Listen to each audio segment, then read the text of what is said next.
been in detention for 8 years. Okay. He almost lost his family. He's a man who has really struggled. He was championed the second liberation. He has fought for democracy. He was very instrumental in the 2010 constitution. I honestly, from the bottom of my heart, felt that if he became the AUC chair, it was a very dignified exit for a man who has given his life for this country. It didn't work because the government buggered it. By the way, had President William Ruto kept off that campaign, Raila would have been elected. All right. The minute he made, people hate projects. Not just here in the country, but even in Africa and the world. Raila Odinga was perceived to be a William Ruto project to take him to the AU to sort out his political problems in Kenya. And therefore, many African presidents had a problem with that, from what we gather. They said, we don't want William Ruto to dump Raila in AU to sort out his problems at home. So many people had a problem with that. Again, they were also not able to study the geopolitics in a proper manner and see how to handle them. Then the way the president handled the DRC issue, he rubbed many people the wrong way.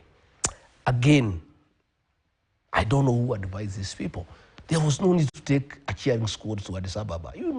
This election is a highly diplomatic maneuver.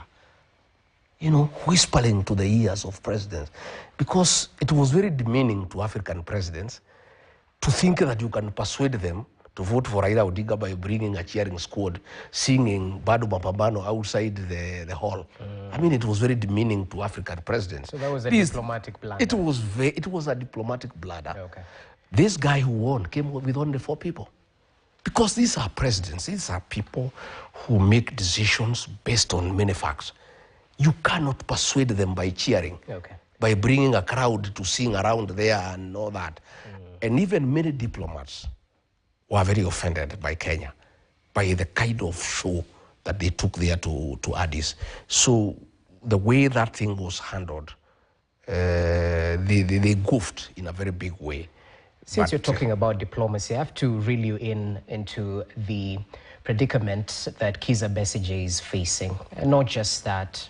Recently, we've seen the Rapid Support Forces sort of mince their words in terms of whether they're forming a parallel government in Kenya or whether they're simply here to seek unity for the betterment of their country. What do you make of the diplomatic? I think in all fairness, President William Ruto has messed this country in the international eye. He's doing all the wrong things. We have a policy of non-interference with the affairs of other countries. We cannot allow rebels who have been slapped with international sanctions because of the genocide to meet in government facilities in Nairobi. You have heard Sudan now is threatening to stop our tea going to Sudan. And what is happening is that the president has put his personal and commercial interests ahead of the country's interest. That's the problem that they are. They are doing business with the RSF chief of gold that is being gotten from that area, brought to Nairobi and taken to Dubai. And you can substantiate Yes, this? I can. I have one time. And, diplomatically, the president cannot invite Hamed here because he was vice president. And he asked me to invite him on his behalf. And he called me and said, sign this letter, invite Hamed here because I want to have a discussion. When was this?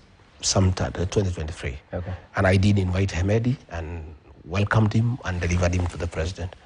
There was nothing about Kenya. They were just discussing business, about gold, about such other things. You were in that meeting? No, I introduced him and then I was told to leave because it had nothing to do with Kenya. How do you know this then? No, I'm saying if it had anything to do with Kenya, I would have sat through the meeting. But I'm the one who, after they were through, I'm the one who took him to the airport and I inquired and they are doing business. So it is putting Kenya in very bad light. Very, very bad light. And President William Ruto must accept that he will not be